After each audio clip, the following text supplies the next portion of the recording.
Contemporary tales का explanation पढ़ेंगे। चौसर की कंटेम्परेरी टेल्स 17,000 लाइनों में लिखी गई थी 1387 में और 1400 तक, लेकिन कोई निश्चित डेट नहीं पता कि कब उन्होंने फिनिश की, तो ये फिनिश हुई ही नहीं, ये अनफिनिश्ड रही। तो हम लोग इस पर डिस्कस करेंगे। हाँ, तो Chaucer the contemporary tales 17,000 lines in 1387 में, तो इसको हम पढ़ेंगे। आखिर ये कंटेम्परेरी टेल्स कब लिखी गई है, क्यों लिखी गई है, किसने कहाँ से इनको ये आइडिया आया है, इस पर हम डिस्कस करते हैं। तो स्ट्रक्चर रिजेंबल्स बोकेशियस डेकामेरन, यानी कि जब चौसर इटली गए हुए थे, इटली, वहाँ पर जाकर जब उन्होंने बोकेशियो की डेकामेरन को स्टडी किया तो ये उससे बहुत ज़्यादा इम्प्रेस हुए। इतना इम्प्रेस हुए कि उन्होंने कंटेम्परेरी टेल्स को लिखने का मन बना लिया। हालांकि ये तब ही नहीं उन्होंने बनाया, लेकिन अपनी लाइफ के अंतिम पलों में, यानी कि जब अपने घर पर ही रुके, कहीं और दूसरे देशों में यात्रा नहीं करनी पड़ी, तो ये अपने उस टाइम पर उन्होंने कंटेम्परेरी टेल्स लिखना शुरू किया था। तो स्ट्रक्चरली रिजेंबल है बोकेशियो की डेकामेरन। इंपॉर्टेंट क्वेश्चन है, mention specially 3 societies, church, nobility and peasant. इन्होंने चर्च, नोबल्टी और पीजेंट का ही जिक्र किया है इसमें, और कॉमन जो लेबर पार्टी है उसका जिक्र नहीं किया। तो हमें ये याद रखना चाहिए कि चर्च, नोबल्टी और पीजेंट स्किल्ड पर्सन, गुल्ड्समैन भी कह सकते हैं उनको भी, गुल्ड्समैन जो स्किल्ड पर्सन होते हैं उनको भी मेंशन किया है इन्होंने इसमें। तो आगे बढ़ते हैं। तो एक सटायर है ये, मिडिल इंग्लिश डायलेक्ट है, एक सटायर है ये, मतलब इन्होंने सुधारात्मक कार्य करना, किसी को बताना, उसको क्रिटिसाइज़ करना, सटायर कहलाता है। तो मिडिल डायलेक्ट में लिखा गया है, मिडिल डायलेक्ट में, जिससे डायलेक्ट का मतलब होता है बोली। तो इंग्लिश जैसे हमारी हिंदी में बोली होती है, हिंदी लैंग्वेज अलग है, बोली अलग होती हैं, तो ये डायलेक्ट कहलाती हैं। तो ये मिडिल इंग्लिश डायलेक्ट, ये मिडिल इंग्लिश डायलेक्ट उस समय चलती थी या जो भी, तो उसी में उन्होंने लिखा है। यानी कि शब्दों को अगर आप उनका ओरिजिनल देखोगे तो आपको बिल्कुल ही कंफर्टेबिलिटी फील नहीं होगी, क्योंकि जैसा इंग्लिश हम लोग पढ़ते हैं वैसी वहाँ नहीं लिखी होगी। तो मिडिल डायलेक्ट में है ये। इसके बाद इसमें 30 pilgrims were going to shrine of martyr Thomas. हालांकि 29 बताया जाता है, मोस्टली 29 तो पिलग्रिमेज थे ऐसा बताते हैं, पर 30 थे। तो 30 pilgrimage were going to shrine of martyr saint. तो यानी कि थॉमस बैकेट नाम का एक आदमी था जो कि संत महात्मा थे, जो कि मर गए थे, ख़त्म हो गए थे। तो वो एक तीर्थ स्थल बना दिया गया था, तो जहाँ पर ये लोग उनके यहाँ उनके दर्शन के लिए जा रहे होते हैं। तो इन कंट्रीवरी फ्रॉम लंदन, तो ये लंदन से जाते हैं कंट्रीवरी टेल्स। तो कंट्रीवरी टेल्स इसीलिए बोलते हैं क्योंकि वहीं की कहानियाँ हैं। तो दे गैदर्ड इन टैबार्ड इन। अब रास्ते में जब ये रुकते हैं तो एक टैबार्ड इन पड़ती है, टैबार्ड इन। इन माना होता है, इन का मतलब होता है एक सराय, एक रुकने की जगह, सराय बोल सकते हो आप, जहाँ पर लॉज या सराय कह सकते हैं, जहाँ पर लोग रुक जाते हैं थोड़े समय के लिए और अपनी यात्रा कंटिन्यू करते हैं। तो होटल टाइप कह सकते हो थोड़ा सा। और ये इन थी साउथ वार्क में। क्वेश्चन ये भी आ जाता है कि वो सराय के कहाँ पर स्थित थी, तो साउथ वार्क में स्थित थी। आगे बढ़ते हैं। तो अब ये हम पहुँच गए हैं। अब उस सराय में का जो होस्ट था, सबसे पहले वो होस्ट जो वहाँ पर होता है, मालिक कह सकते हैं उसको, ये क्या करते हैं, सारे लोग जब 29 से 30 लोग जब वहाँ पहुँच जाते हैं, सराय में इकट्ठे होते हैं, तो ये सोचते हैं कि ये वहाँ का जो हरिबैली है, ये कहता है कि आप लोग ऐसा करिए, हम लोग अपना एंटरटेनमेंट करते हैं थोड़ा सा, और जितने भी लोग आए हुए हो वो 2 स्टोरी मुझे अभी सुनाइए, कोई भी जो भी जिसको भी आती हो, और 2 स्टोरी अभी सुनाओ, और 2 स्टोरी जब आप कंटेम्परेरी से लौट कर आओगे तब सुनाओगे, और जिसकी मुझे कहानी अच्छी लगेगी उससे हम शानदार डिनर कराएंगे, तो शानदार भोजन उसे कराएंगे। तो ये बात हुई थी इनकी। तो यही वो होस्ट है जो ये बात कहता है, और यही जज का काम करता है, भाई यही पता करेगा कि किसकी स्टोरी सबसे ज़्यादा अच्छी है। तो ये according to the host, the which pilgrims the best story teller would be awarded elegant dinner at the end of the trip. यानी कि ये कहना चाहता है कि जो पिलग्रिम्स अच्छी स्टोरी सुनाएगा उसी को ही ट्रिप के अंत में उसे शानदार डिनर कराएंगे, अच्छा खाना खिलाएंगे। देयरफॉर होस्ट बिकम द जज ऑफ द कॉन्टेस्ट, वो जज बन जाता है। Chaucer plan each character should narrate 4 tales. Chaucer ने प्लान किया है हर करेक्टर एक बंदा 4 स्टोरी सुनाएगा, एक पर्सन 4 स्टोरी सुनाएगा। तो इस तरह से अगर 30 लोग हुए तो, या मान लीजिए 30 लोग हुए तो 120 स्टोरी बन जाएंगे। इस तरह से वो 120 स्टोरी सुनेगा। तो लेकिन 120 स्टोरी में से प्रेजेंट टाइम में केवल 24 स्टोरी अवेलेबल है, केवल 24 स्टोरी, बाकी स्टोरीज अब उपलब्ध नहीं हुए। तो हम इन्हीं पर ही बात करेंगे। तो the book also has prologue and provide the characterisation of pilgrims. इसका ये मतलब है, ये बुक जब पढ़ना इसको स्टार्ट करोगे तो शुरुआत में प्रोलॉग दिया जाता है। प्रोलॉग का मतलब होता है इंट्रोडक्शन। प्रोलॉग का मतलब होता है इंट्रोडक्शन। ये इंट्रोडक्शन कैरेक्टराइजेशन के बारे में बताता है कि कौन कौन इसमें कैरेक्टर हैं, उनका वर्णन करता है कि वो किस टाइप के हैं, कैसे लुकिंग है उनका, कैसा लुक्स है, क्या हैबिट है, क्या काम करते हैं। ये सारी पूरी एक तरीके से उनका बायोडेटा बताता है इंट्रोडक्शन। इसी को हम कहते हैं प्रोलॉग। तो जिस पर हम इसमें सारी चीज़ बता दी जाती है। इसके बाद हम आगे बढ़ते हैं। अब इसमें the book has the prologue, ये हो गया। The note, the pilgrims present all section of society. ये कहते हैं कि जो पिलग्रिम्स थे, जो तीर्थ यात्री थे, वो सभी सोसाइटी से गए थे, लगभग सारे सोसाइटीज़ थे, केवल और केवल किसको छोड़कर, पुअर पीपल, गरीब लोग इतना कहाँ कमा पाते हैं जो वहाँ पर जा पाए। या फिर हम ये मान सकते हैं कि गरीब लोग भी इतना कमा लेते हैं कि वो किसी श्राइन पर जा सकें, किसी तीर्थ यात्रा कर सकें। लेकिन हम ये भी मान सकते हैं कि चौसर गांव या देहात में नहीं रहा था, वो रॉयल फैमिली में ही मोस्टली रहा। तो हो सकता है कि उसने उनको इतना नहीं देखा जो मेंशन कर पाता। तो ये एक डाउट का विषय है कि उसने क्यों नहीं कर पाया, या उसने पुअर लोगों को इंक्लूड क्यों नहीं किया। लेकिन मोस्ट ऑफ द जो लोग होते हैं पुअर पीपल, बहुत कम लोग ही किसी तीर्थ यात्रा का दर्शन कर पाते हैं, कहीं जा पाते हैं, ऐसा मेरा मानना है। तो इस हिसाब से हो सकता है कि चौसर ने भी सोचा हो, तो जो सबसे ज़्यादा लोग गए होंगे, जाते होंगे, उनको ही मेंशन उसने किया। तो all section of society from gentry, craftsman, only absentees are labouring people one who were unable to afford this kind of pilgrimage. यानी कि सोसाइटी के जो इस जेंट्री पर्सन होते हैं, क्राफ्ट्समैन होते हैं, नोबल पर्सन होते हैं, ये सारे लोग ही जा पाते हैं, या फिर जो रिच होंगे वही जा सकते हैं। ऐसा उसने शायद इसीलिए नहीं लिखा गरीब लोगों को। आगे बढ़ते हैं। तो सबसे पहले कौन था जो उसके बारे में बताया गया है। तो चलिए सबसे पहले हम बात करते हैं द नाइट के बारे में। ये एक नाइट है, सरदार है। He is the first story teller. He was the brave, worthy, honorable. He fought for the sake of personality. He represent the value of chivalry, truth, honor and justice. इन्होंने ये क्या किया, इसका डिस्क्रिप्शन दे दिया कि biodata बताया कि ये जो सरदार था वो कौन था। वो एक बहादुर था, और पहला स्टोरी टेलर भी यही है, पहला कहानी यही सुनाता है। वह बहादुर था, योग्य था और सम्माननीय था। उसने धर्म के लिए, कृष्णाष्टमी के लिए लड़ाइयाँ लड़ी, और वह बहादुरी, सच्चाई, सम्मान और न्याय का प्रतीक माना गया। तो एक तरह से ये बहुत अच्छा व्यक्ति माना जाता है। इसके बाद स्क्वायर, ये दूसरे नंबर पे आता है। ये नाइट का लड़का है, जो नाइट अभी हमने इसको पढ़ा है, ये उसका लड़का है। तो इसे स्क्वायर कहते हैं, जिससे इंग्लिश हिंदी में कहते हैं सूरमा, इसको सूरमा कहते हैं। तो ये दूसरा करेक्टर है। तो नाइट सेशन है, यूथ है, करली हेयर्ड है, इसके बाल अगर आप देखो तो करली है।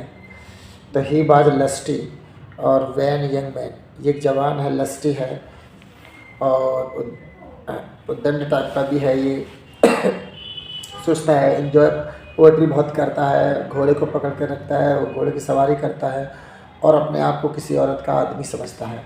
यानी कि चूँकि ये जवान है तो अपने आप को फुल मैन की तरह बिहेव करता है कि ताकि कोई इसे लेडी पसंद करे। आगे चलते हैं। इसके बाद है ह्यूमन। ह्यूमन ये उनका नौकर है, ये उनका नौकर है। तो ये उनका नौकर है। तो he is the servant of both above given, यानी कि जो भी ऊपर दे रखे हैं उनका ये नौकर है। He wears coat and hood of green और weapon, he consider himself forester. इसका मतलब ये है कि ये क्या है कि ये इन दोनों का नौकर है। ये एक कोट पहनता है और हुड ग्रीन, एक एक कैप है इसके हाथ में है, ये आप देख रहे होंगे, ये कैप है, कैप तो बड़ा कैप है, बड़ा घेर वाला है, तो ग्रीन, और वेपन हथियार भी है इसके पास। तो ये अपने आप को एक जंगलमैन समझता है, फॉरेस्ट का मालिक समझता है। इसके बाद है, बात करते हैं प्रायरस। प्रायरस प्रायरस का मतलब होता है ये मठ की अधिकारी है, ये मठ की मालिक है। यानी कि जो चर्च होते हैं उनमें लेडीज़ को भी प्रायोरिटी दी जाती है, जो ज़्यादा दिनों तक वहाँ पर रहते हैं, लंबा एक्सपीरियंस होता है, तो उनको वहाँ की मालकिन बना दिया जाता है एक तरीक़ा से, तो उसे मठ का अधिकारी बोलते हैं, तो प्रायरस कहते हैं। अब इसका नाम है मैडम एलेंटाइन। मैडम एलेंटाइन इनका नाम है, मैडम एलेंटाइन। और इसको, हाँ जी, तो ये जो है मैडम एलेंटाइन है। मॉडेस्ट काव एंड कॉर्टियस, ये बड़ी शालीनता से बात करती हैं। कॉर्टियस वियरिंग गोल्ड ब्रोच, और जिस पे लिखा होता है लव कॉन्कर्स आल, यानी कि इटालियन भाषा में इसमें लिखा होता है कि लव हर चीज़ को जीत लेता है, लैटिन भाषा में। तो इसी pretends herself a higher aristocratic class, ये अपने आप को ऐसे दिखाती है कि ये एक अरिस्टोक्रेटिक क्वीन वर्ग की है, मतलब ऊँची हायर जाति क्लास की रहने वाली है। तो she speaks French and love animals than human, ये क्या काम करती है, ये फ्रेंच भाषा में गाना गाती है और एनिमल को ज़्यादा प्यार करती है, ह्यूमन को कम, यह मान लो नहीं।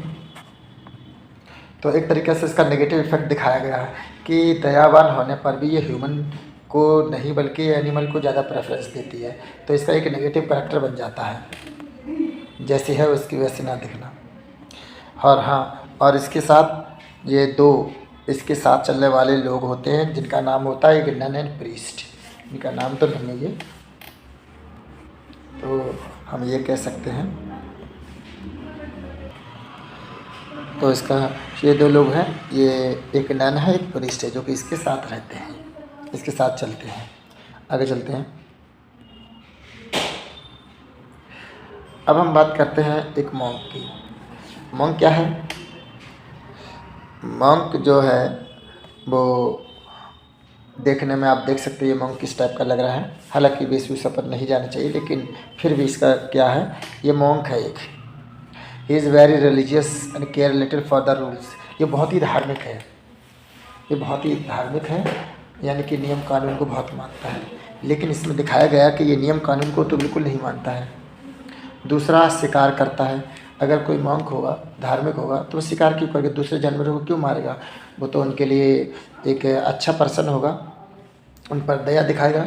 ड्रिंकिंग वाइन, शराब भी पीता है, तो ये और ज़्यादा नेगेटिव करैक्टर हमें देखने को मिल गया। तो एक है मैडम एलेंटाइन, प्रायरेस, हमको करैक्टर जो दिखे हैं जो बिल्कुल नेगेटिव रोल में है, ऐसा ही ये है। आगे बढ़ते हैं। ये है फ्रायर, एक फ्रायर है, the fryer, his name was Herbert, ये इसका नाम हर्बर्ट है। ए सेंसुअल एसेंटुअस मैन है, इसके एक तरीक़ा से बहुत ही गलत कार्य करने वाला है ये। तो हु सेड्यूस गर्ल्स, ये लड़कियों को सेड्यूस करता है, एंड अरेंज देयर मैरिज, और उनकी शादियां करवा देता है। ही स्पेंड्स, बहुत सारा टाइम को उनकी तलाश करता है, उनके दूसरों से मतलब एक तरीक़ा से शादी करवा देता है, इसका पैसा भी लेता है। तो पुअर गरीब लड़कियों को ये नहीं कराता है, तो इसीलिए ये भी करप्ट है। तो more time bars and cars accept bribes, bribes में रिश्वत लेता है, avoids poor girls, weak people are because they have no money so is very irreligious. यानी कि गरीब लोगों को नहीं, ये अमीर लोगों को ही शादी वगैरह कराता है, उन्हीं के लिए काम करता है, बहुत पैसे लेता है। इसके बाद है मर्चेंट ऑफ वेनिस, वो सॉरी मर्चेंट। तो ये मर्चेंट है, ये मिडिल क्लास से उभरता हुआ एक आदमी है जो कि मर्चेंट है, बना है नया नया, तो ये उस तरह से रिएक्ट करता है। तो देखिए क्या है, he is very shrewd and arrogant, बहुत चालू और एरोगेंट पर्सन है।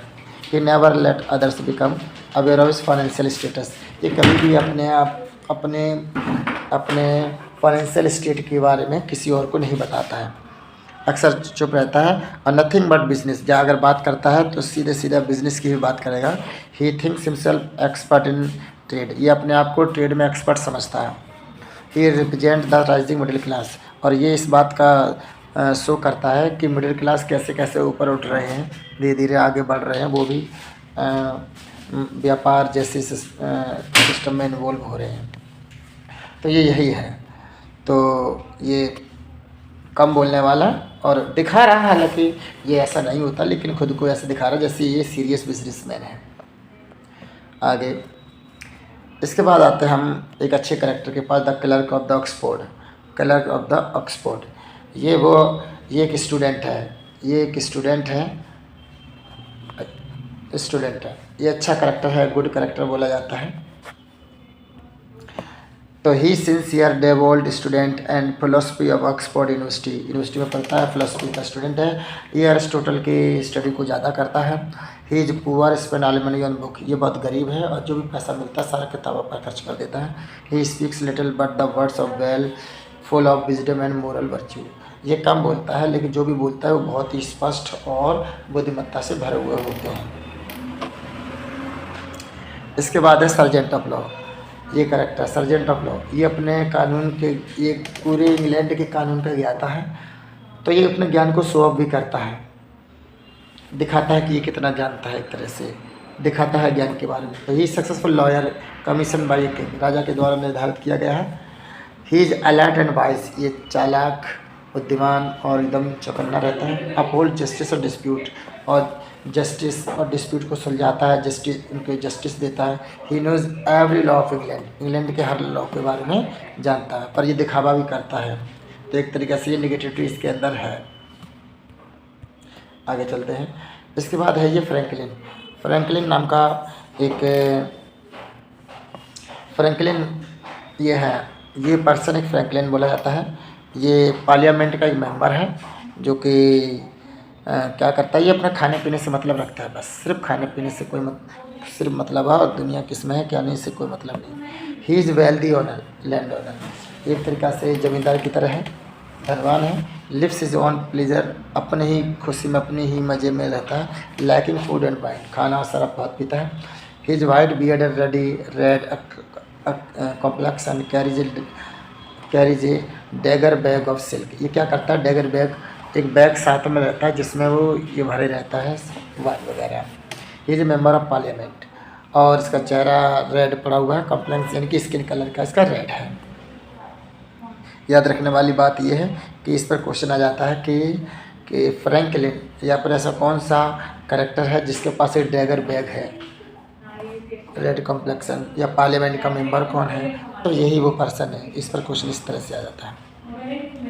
इसके बाद हम बात करते हैं गिल्ड्समैन की। गिल्ड्समैन क्या है, ये एक्चुअली कोई पर्टिकुलर पर्सन या इंडिविजुअल पर्सन नहीं है, ये गिल्ड्समैन नाम दे दिया है। इसमें कई तरह के स्किल्ड पर्सन हैं, उनको इंक्लूड कर लिया है और तो उनको एक साथ इसमें रख दिया है।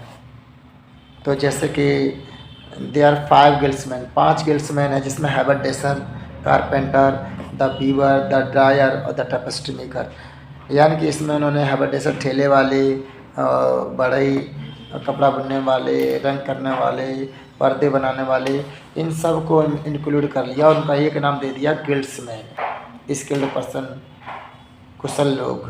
तो उनका गिल्ड्समैन नाम देकर उन्होंने इंक्लूड कर दिया। तो 5 लोग इसमें आते हैं।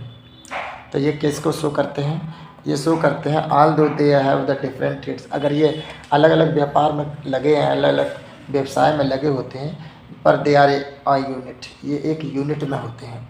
They represent the rising new middle class. ये इस बात को शो करते हैं कि मिडिल क्लास से कुछ लोग नए लोग उभर कर सामने आ रहे हैं। इसके बाद है द कुक। कुक है खाना बनाने वाला पर्सन है, ये खाना बनाने वाला पर्सन है। कुक 12 ये खाना बनाता है। Is known for the guildsman working man, ये उन्हीं गुड्समैन के लिए खाना बनाता है।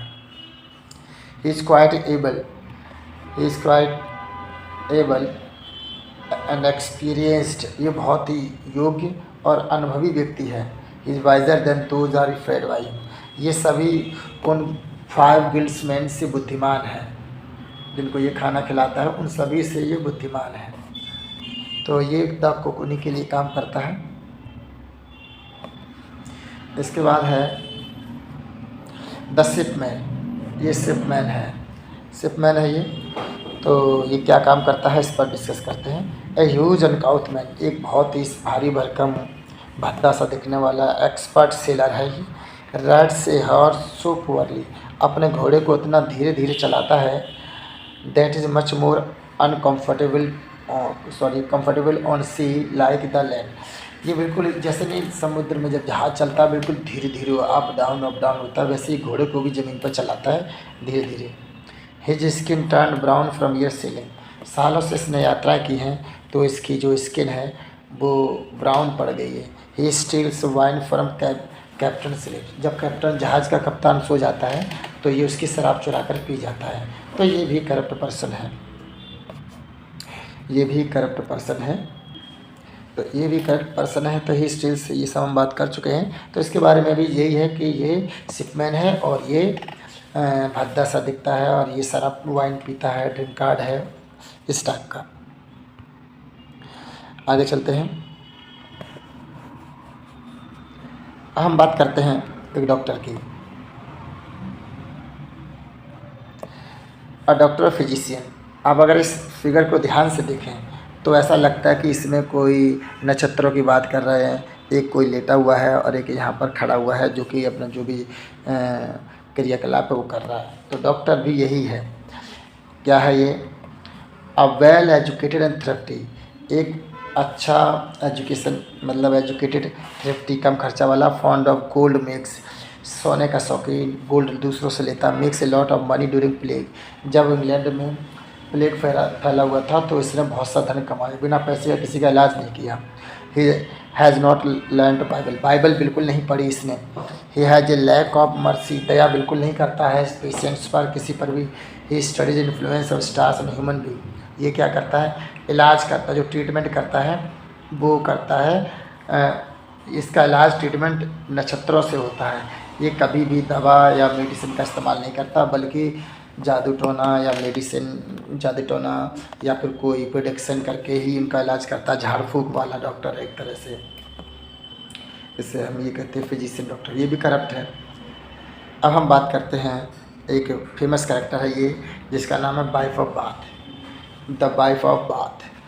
बाथ का मतलब है एक विलेज है, विलेज का नाम बाथ था, जिसमें लोग, जिसके आसपास लोग कॉटन ज़्यादा पैदा करते थे, कॉटन की उगाई ज़्यादा करते थे। तो उसी बात से ये बिलोंग करती थी, the wife of bath.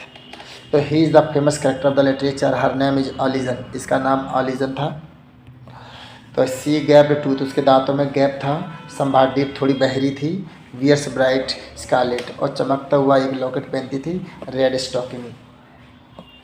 C has 500 and going to find 6, इस 500 नहीं, 5 हस्बैंड। इसका ये 5 पति इसके थे ऑलरेडी, और 6वां हस्बैंड के लिए प्रार्थना करने जा रही थी कि 6वां पति से मिल जाए।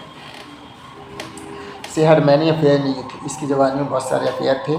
सी has an expert in art और लव, ये कलाकार में यानी कि प्रेम की कला में बहुत ही एक्सपर्ट है, ये किसी को भी फंसा लेती थी।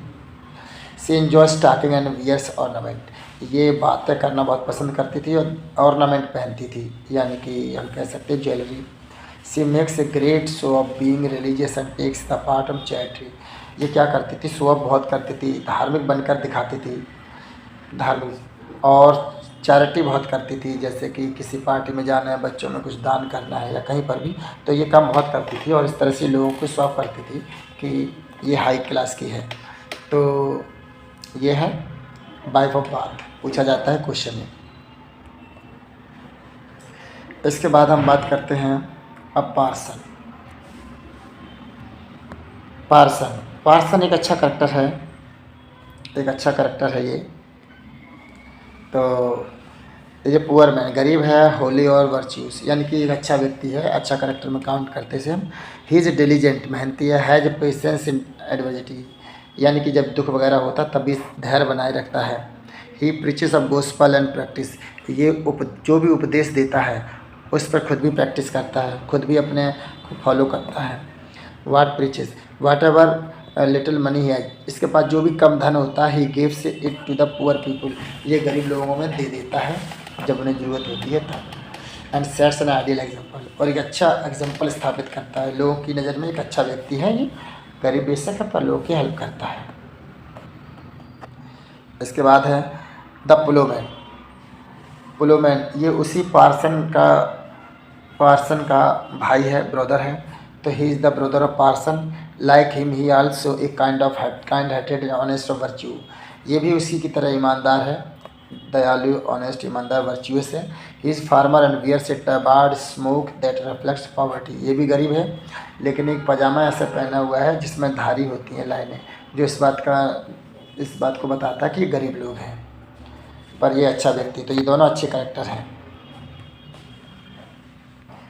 इसके बाद हम बात करते हैं म्युनिसिपल। म्युनिसिपल एक व्यवसायिक होता है, मतलब एक किसी चीज़ों को मैनेज करने वाला, व्यवस्था करने वाला। He works at the in court, ये कोर्ट में काम करता है। सराय की जो कोर्ट है इन, हमको मालूम है, हम इसे सारे कैरेक्टर इन में रुके हुए हैं, तेबाड़ इन में, तो ये वहीं की बात कर रहा है, तेबाड़ इन। तो तेबाड़ इन में ही ये है। और ये क्या करता है, busy in provision for the court की सुविधाओं में बिजी रहता है कि क्या क्या सुविधा करनी है। दो ही जो इलिटरेट, ये कैसा है, अनपढ़ है। ही जो स्मार्टर एंड फ्रुगल, और फिर भी ये कैसा स्मार्टर है, स्मार्ट से भी ज़्यादा उन लोगों से है, और फ्रुगल है यानी खर्चे वाला case. He is smarter than 30 lawyers whom he feeds, ये उन 30 लोगों से भी ज़्यादा स्मार्ट है, एक्सपर्ट है, चालाक है, जिनको ये खाना वगैरह खिलाता है। जैसे कि बिल्ड्समैन को पुअर खिलाता था, वो इंटेलिजेंट था, वैसे ही ये कोर्ट में उपस्थित 30 लोगों को खाना खिलाता है, उनसे स्मार्ट ये है। तो एक तरीके से सिमिलरिटी है ये। इसके बाद हम बात करते हैं यहाँ पर द रीवा, ये भी एक पर्सन है, करप्ट पर्सन है बहुत ज़्यादा ही। ही इज़ फूड मैनेजर, ये खाने की व्यवस्था करने वाला व्यक्ति है। He is old and thin in mean shaved head, इसके सिर बिल्कुल गंजा है। ही लेग लीन लेग, और टांगें इसकी पतली हैं। ही वाज अर्लियर कारपेंटर, ये शुरू में पहले कारपेंटर था, बड़ा ही था। He regent the miller's tale, ये क्या करता है, मिलर की टेल का regent the miller's tale about the stupid carpenter, तो यानी कि स्टूपिड कारपेंटर की स्टोरी सुनाता है। He is the man of feudal system, ये सामंत वाली व्यवस्था से आता है, सामंतवादी यानी कि सरदारों की व्यवस्था से, जहाँ पर जमींदार या इस टाइप के लोग हों, ऐसी व्यवस्था से आया है। Therefore he makes sure that nobody can cheat him, और ये इस बात को श्योर करता है कि कोई भी इसे धोखा नहीं दे सकता, कोई कितना भी चालाक हो। तो इसे रीवा कहते हैं, ये सामंतवादी व्यवस्था से है। सिर सेव्ड हो, इसका हेड सेव्ड होता है। आगे बढ़ते हैं। इसके बाद है द समोनर, ये भी एक करप्ट है। आप इसके फिगर को देखकर ही बता सकते हैं कितना करप्ट होगा, कितना भद्दा दिखता होगा।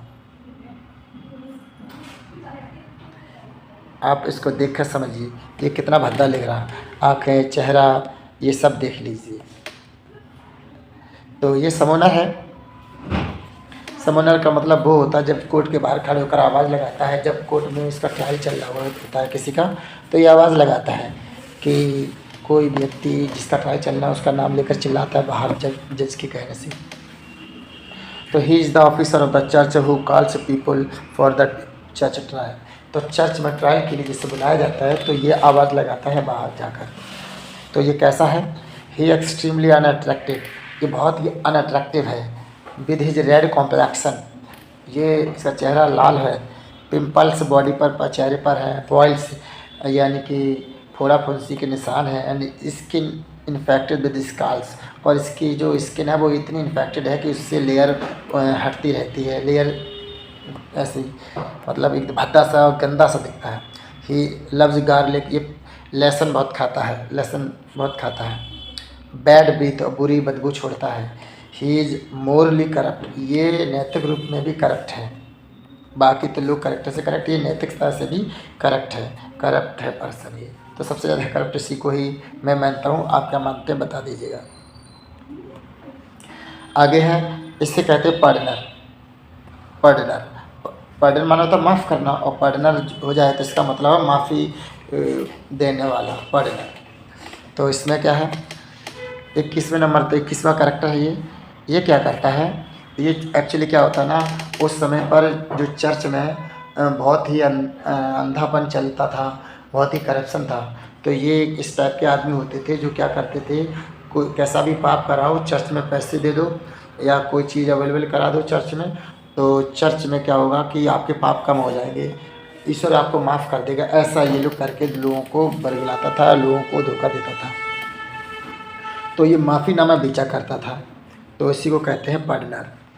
तो he sells pardons intelligence reprieve from penance in the exchange of charitable donation to the church. ये कहता जो भी आप पाप करके आए हो, अगर आप उसके लिए चर्च में डोनेशन दे दो तो आपका पाप माफ़ कर दिया जाएगा। ये इस तरह की पार्टनर बेचा करता था। ही येलो हेयर्ड, उसके बाल येलो थे, बल्जिंग आंखें बाहर निकली हुई थी, एक गॉट लाइक वॉइस, और उसकी आवाज़ बकरी की तरह थी। ए स्मॉल हैट, उसका जो चेहरा था मतलब था सिर था, उस पर एक छोटा सा हेड पहने हुए था, हम जिसे कह सकते हैं कि एक टोपी। He makes money by making the people fool, वह लोगों को बेवकूफ़ बनाकर पैसा कमाता है। ही इज़ ग्रेडी एंड हाइपोक्राइट, ये लालची और पाखंडी है, ये लोग जनता को बहुत ही ज़रूरत से ज़्यादा ही धोखा देता है। तो ये था, तो ये 21 ये लोग हो गए हैं। बाकी मैंने आपको बताया था कि गिल्ड्समैन में भी जो लोग थे, तो इस तरह से कितने लोग हो जाएंगे इसमें 21, ये 7 उसमें आते हैं, और एक एक पर्सन इस तरह से, तो टोटल 30 पीपल। लोग कहीं पर 29 लिखते हैं, पर टोटल 30 पीपल थे जो वहाँ जा रहे थे, क्योंकि चौसर भी जा ही रहा था और नरेट भी करता कहानी को। तो ये लोग थे, तो ये मैंने आपको बता दिया है पूरा कंटेम्पररी टेल्स के बारे में, सारे लोग इसमें इंक्लूड हैं, और आप इसे 1-2 बार देख लीजिए और इन सब के बारे में समझ जाइए। फिर हम लोग मिलते हैं नेक्स्ट वीडियो में, जिसमें हम लोग एक नए टॉपिक के साथ मिलेंगे। Okay, thank you.